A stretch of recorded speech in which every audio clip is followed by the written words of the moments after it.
Hello, everyone, and welcome back to Easy English Pod and my channel. I'm Julia, and I'm really happy you're here again. In this podcast, I will speak slowly, I will use simple words, and I will repeat ideas so you can understand everything. My goal is to help you practice listening and speaking at the same time. Today's topic is something many English learners ask. How can I think in English?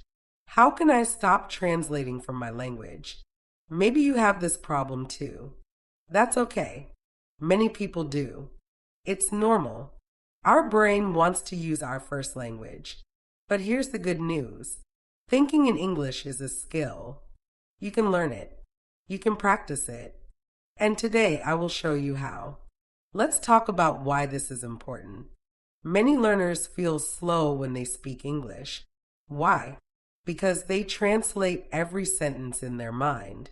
This makes speaking slow and difficult. You may know many words. You may know grammar. But if you translate every sentence, it's hard to speak fast. It's hard to speak fluently. In real life, people talk fast. They don't wait for you to translate. If you're always translating, you will be too slow. Also, translation is not always correct. Some languages have different word order. For example, maybe in your language, the adjective comes after the noun, but in English, it comes before. So if you translate word by word, the sentence might sound strange.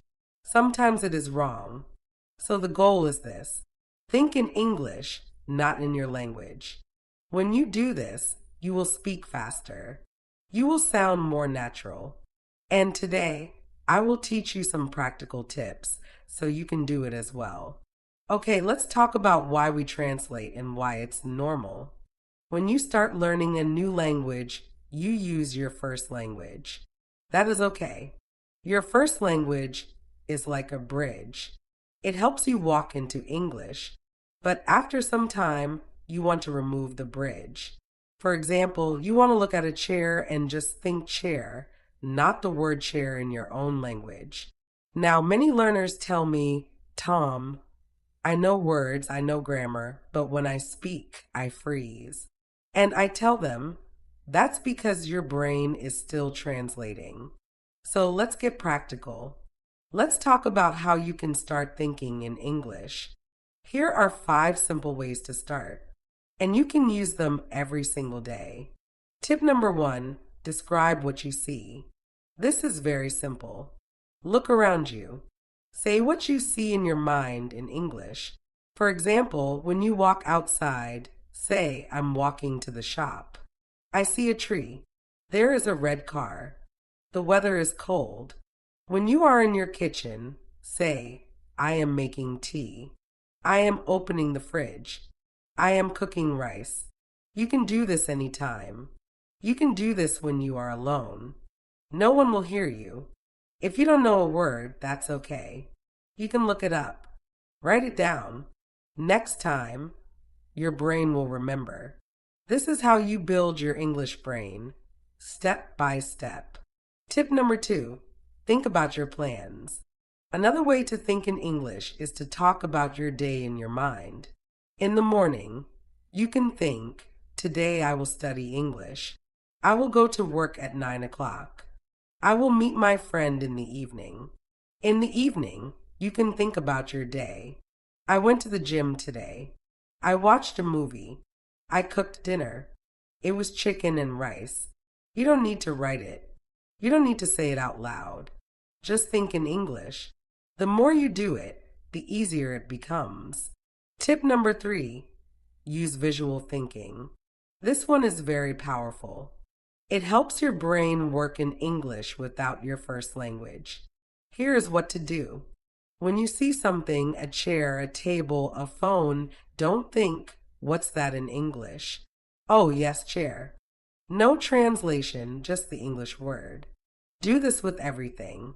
Phone, spoon, book, pen, tree, bus, window, shoes, dog. When you see the thing, think the English word.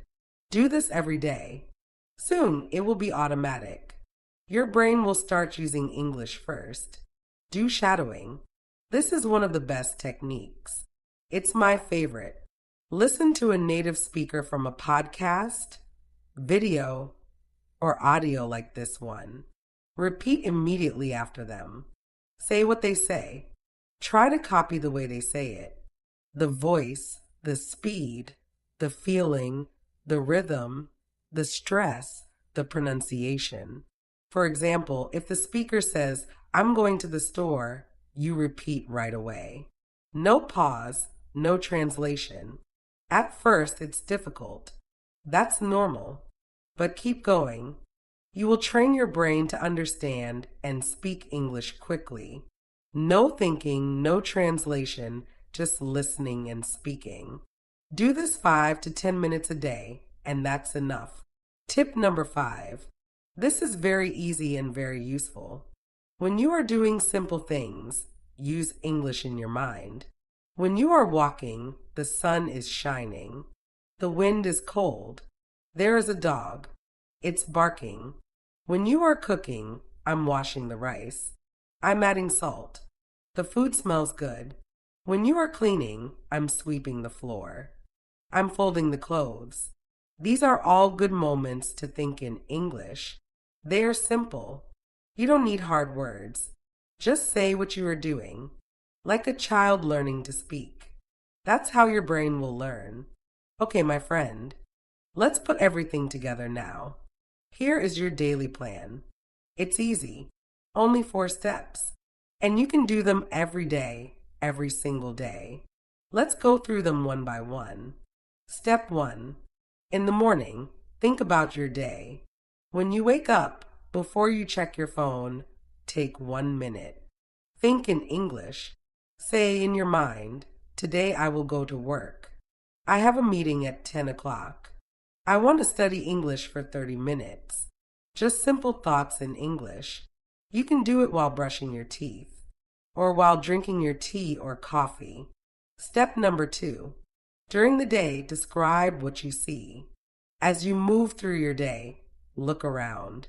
Say what you see. I see a man walking his dog. She is talking on the phone. I'm typing an email. You don't need to speak out loud. You don't need to speak fast. Just think in your head. If you don't know a word, that's okay. Look it up later. Then try again tomorrow. Step number 3. Listen to English and do shadowing. Use one of my podcasts. Listen to me. Then repeat what you hear immediately. This is shadowing. Don't worry about being perfect. Just practice. Even 5 minutes a day helps a lot. And finally, step number 4. At night, review your day in English. Before bed, relax. Close your eyes. Think about your day in English. I went to the supermarket. I made lunch. I watched an English video. I called my sister. This is your quiet time. No pressure. No stress. Just simple English in your mind. Okay, that's it. First steps.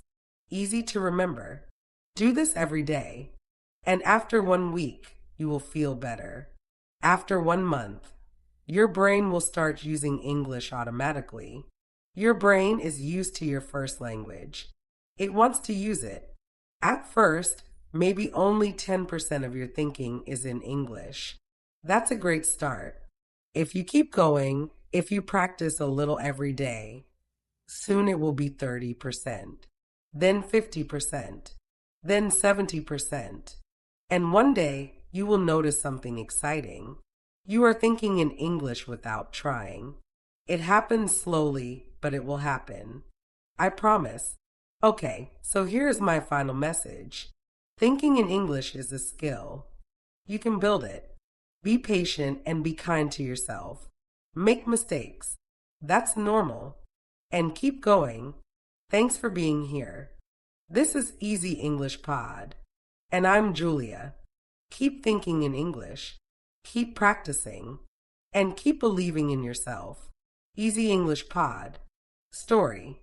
The day I decided to think in English.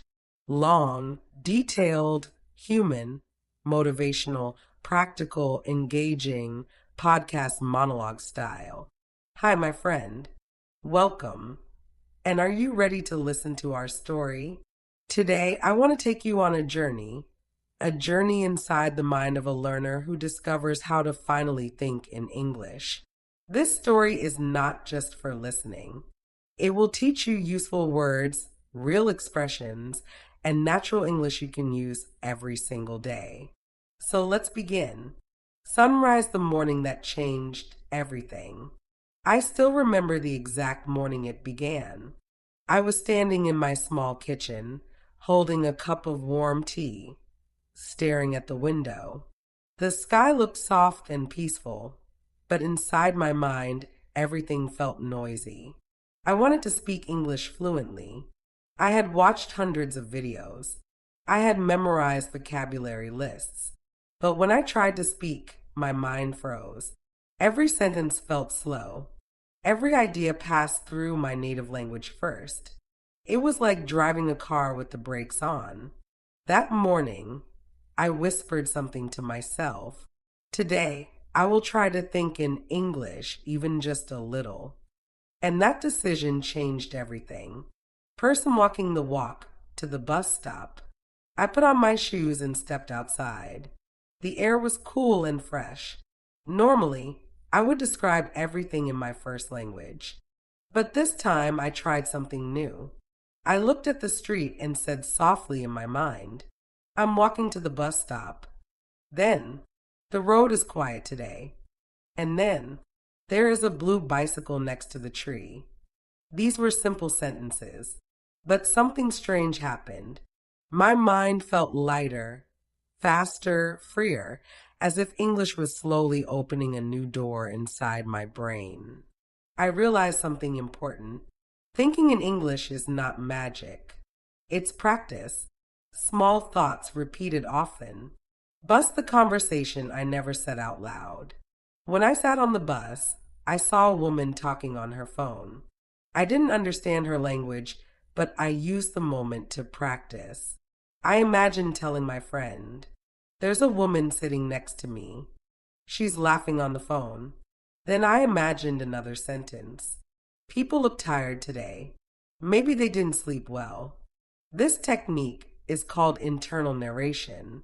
It means telling the story of your day inside your mind. Children do this naturally when learning a language. Adults forget this skill, but you can bring it back. Blue Book the Discovery at the bookstore. After work, I walked into a small bookstore near my office. I wasn't there to buy anything.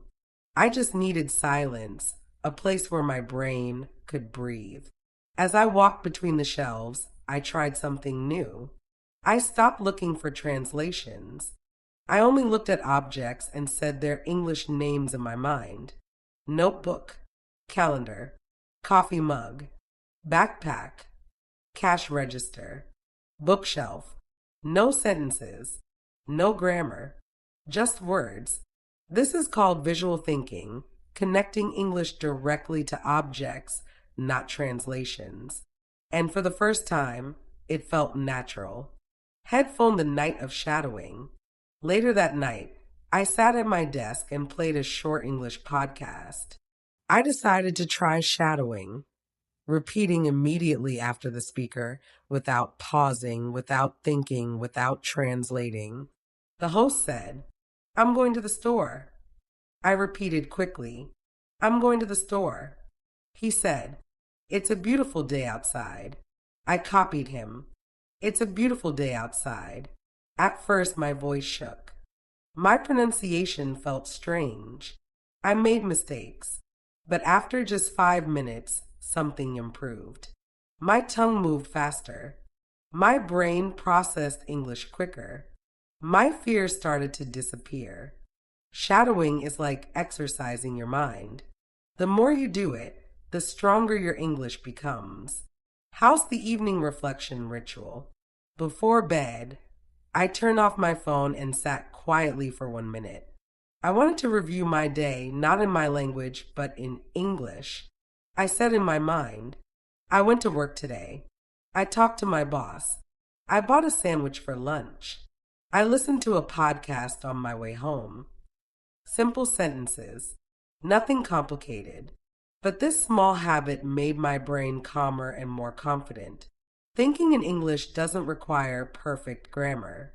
It requires consistent, gentle practice. Seedling the change I felt after 1 week. After 7 days, something unexpected happened. I was making breakfast and suddenly, without trying, a thought appeared. I'm running late. Not in my language. Not translated. It just happened. My brain finally started choosing English first. That moment felt like magic. I realized that fluency isn't about knowing thousands of words. It's about making English the first response inside your mind. And you can do it too. Brain what this story teaches you. From this journey, here are the lessons your English brain needs. Describe what you see. Narrate your day. Use English words when looking at objects. Do 5 minutes of shadowing. Reflect in English before bed. These are not difficult techniques, but when you repeat them daily, they create something powerful, automatic English thinking.